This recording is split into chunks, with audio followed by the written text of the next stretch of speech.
So great question. So many different paths. Bhakti Yoga means the path of devotion or love.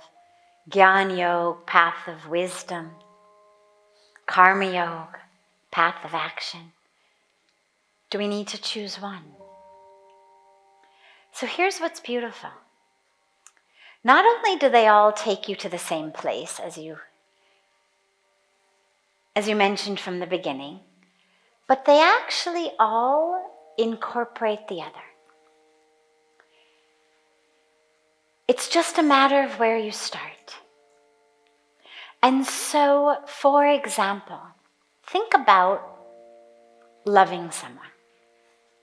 So think about someone you love.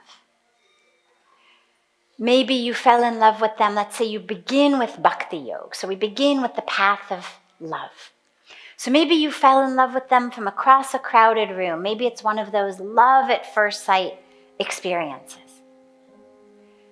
The love brings you together. But then, once you've come together, now you want to learn about them. Now you say, oh, tell me all about you. And where did you grow up? And what did you study? And what's your favorite color? And what flavor of ice cream do you like? Right? Suddenly we want to know everything. What are your dreams? What are your fears? What do you think about? That Bhakti Yoga has inspired in and of itself Gyan Yoga, that path of learning, of wisdom, of knowledge. And then, one morning you find yourself up early, and what are you doing? You're making breakfast in bed for the loved one. Why? Just because. Just because you love. And we'll call that Karma Yoga, the path of action. And so, within one relationship, even a relationship with a human being, regardless of where you start, inevitably, if the path is full and real, all three of them are going to come together. And especially when it's God. So if you begin with love, then you start to learn more about the loved one. Then suddenly, inevitably, you start to serve. Oh, your leg's tired. Okay, let me massage them. Oh, do you have a fever? Oh, let me bring you some soup. Not because you're looking for punya, merits, not because you want to accumulate good karma, but just because inspired by that love, you serve. But it can also work the other way. You begin with Gyan Yoga. So you start by learning about somebody. Maybe it's someone you meet, and slowly you start talking, and you spend more time together, and you learn more about each other. And slowly, amazingly, you find yourself. One day you realize, oh my God, I'm in love. Wasn't love at first sight, wasn't love across a crowded room, but there it is. As you spend time together, as you learn about them, you realize, wow, look at that. I love. Gyan Yoga leading into Bhakti Yoga. And then, of course, the same Karma Yoga, path of service. Again, there you are, making them breakfast in bed. But it also can begin through service. There's so many stories of people serving another. So nurses ending up married to their patients. Teachers, doctors, secretaries, whatever it may be, and a whole variety of, and it doesn't have to be necessarily even selfless service. Service may be that you're even being paid to do. But how many stories do we have of patients with nurses and doctors? And I'm not meaning affairs, I mean really falling in love. There's something about the act of serving. And again, this is even more true when you're serving God than when you're serving a human. That as you serve, you find yourself loving more and more the being you're serving. Love grows.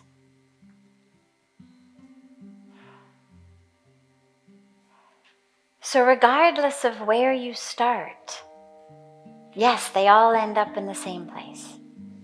They're all different platforms to enter the waters of Ganga, you could say. But also realize as you're doing them, how are they overlapping? So for example, if you're doing seva, you're doing selfless service, you're engaged in karma yoga, as you're doing it,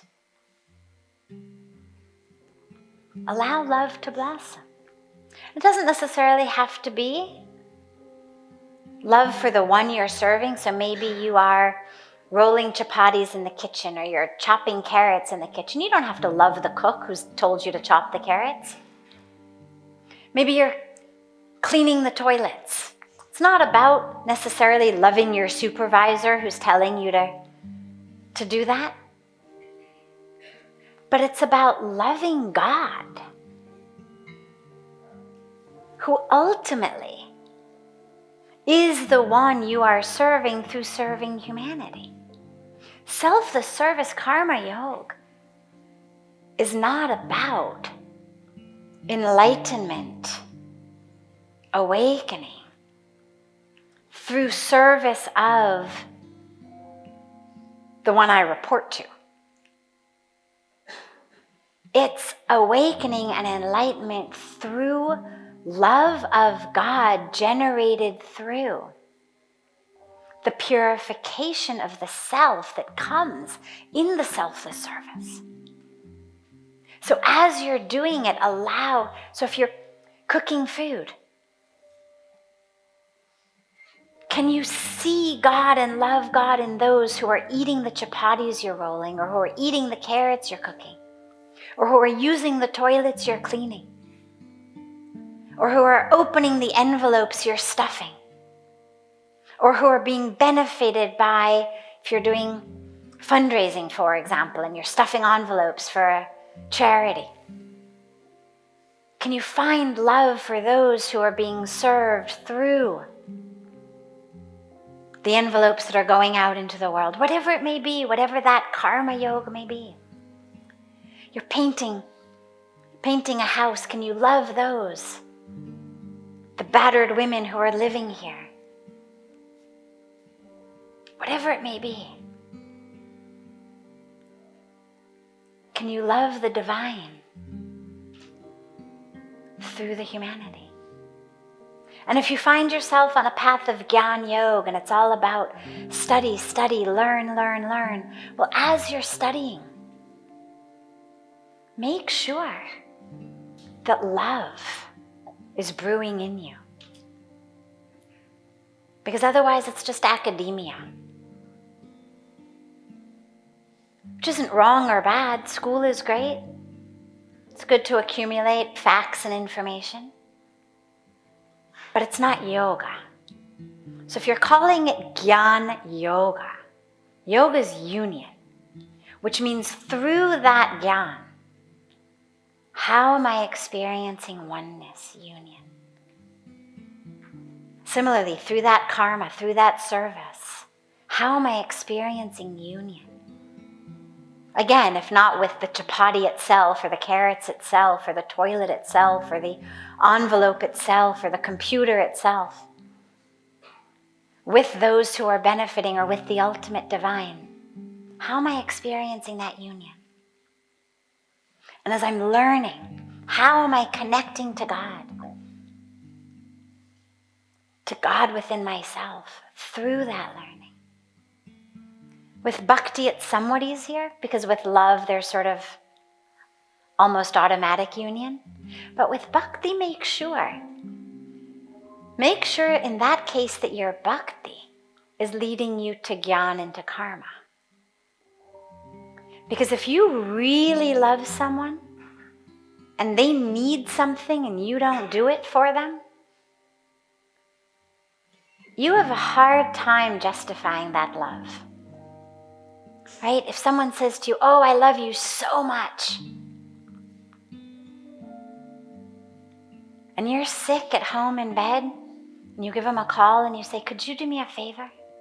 Could you pick up my kid at school? Could you bring me some soup?" And they don't. Not that they can't, not that they're incapable of it, but they don't.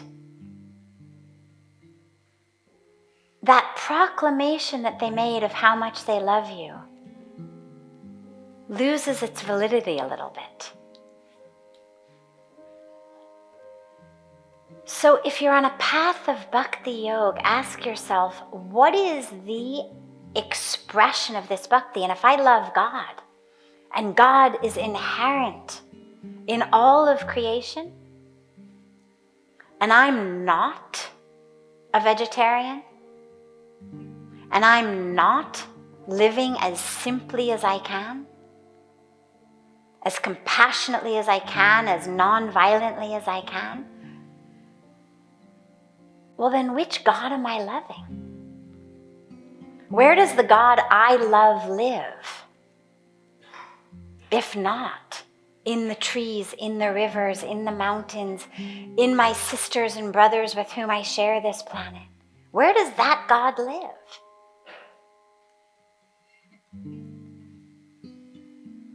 So all of these paths actually end up overlapping. They take us to yoga, they take us to union, they take us to that divine connection with God. But that only works when all the paths come together. Because otherwise it's not real union, it's not real yoga. There's one of my favorite stories, true story. Many, many years ago in South Africa, we were staying with this beautiful family of devotees, and they lived several hundred kilometers from the Johannesburg airport. Beautiful people, very dedicated, really bhakti yogis. And on the morning that we were leaving, we had a flight out of Johannesburg, and they're doing their puja, they're doing their prayer ceremony in the temple in their home. And it was time to go to the airport, like we needed to leave. We had calculated what time we needed to leave to be able to get to the airport on time. And so I go in where they're doing their puja and I say, they say, yeah, we're just finishing, okay. So I go and I wait, and half an hour passes. And I go back in, and they're still engrossed with deep devotion, deep love of God in their puja. And I say, it's really getting kind of late, Puja Swamiji's waiting, he's going to miss his flight. We actually, there's a program on the other end of this. If he misses the flight, it's going to be kind of a mess. Yeah, we're coming, don't worry, we'll make the flight, we promise. We've got Arti left, we have to do Arti. Another half hour passes. By the time we get in the car, we're about an hour and a half later than we had intended to leave. And I say, well, I guess we're going to miss the flight. No, you won't miss the flight, I promise. I've got this, brand new, beautiful, newest, latest, best model Mercedes. You won't even feel how fast we're going. I can get this thing going easily 250 kilometers an hour. We'll get you there, no time at all. Road is flat, good highway, good car. So as we are barreling down the highway at speeds that are more appropriate for an airplane than a car, Puja Swamiji very, very sweetly but very pointedly says to them, so do you think that God is going to bestow all of the blessings of that puja upon you if you kill your guru on the way to the airport?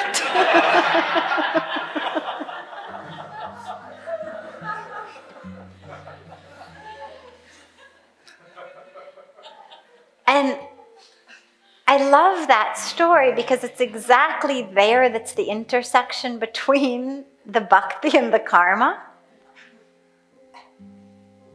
Yes, God is there in my temple, in all of these beautiful images of the divine that I'm worshiping and I'm cleaning and I'm feeding and I'm doing the arti. And God is in my guru. And even if it weren't the guru, even if it were just a random family member, friend, stranger, whom I was driving to the airport, either way, God lives in them as well.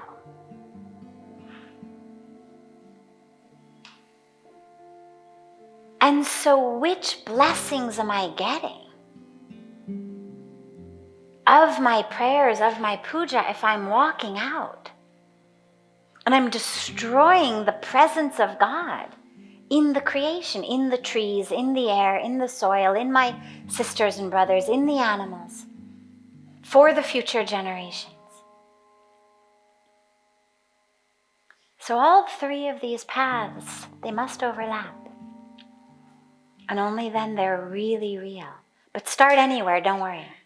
Because if it's real, it's going to bring you to all three of them.